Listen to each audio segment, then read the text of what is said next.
16. märtsi sõnum ütleb, et sul on väga mänguline ning teha tahtmise tuju. Tõenäoliselt tegutsed kiiresti, mis võib kaasa tuua natukene mõtlematust, mis omakorda võib kaasa tuua veidikene võib-olla mitte just kõige paremaid tulemusi. Teisest küljest selline kiire tegutsemine, kohe pihta hakkamine, võimalustest kinni haaramine võib tuua ka väga positiivseid muutusid. Samuti on võimalus reisimiseks, kuid alati ikkagi tasub seda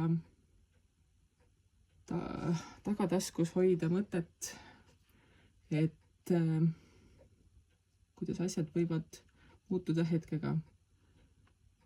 Kohati on hea olla kiire ja tegutseja, kuid see võib tuua kaasa ootamatuid tulemusi, mis tasub ka alati nii-öelda meeles pidada. Need tulemused ei pruugi alati halvad olla, aga lihtsalt ootamatud.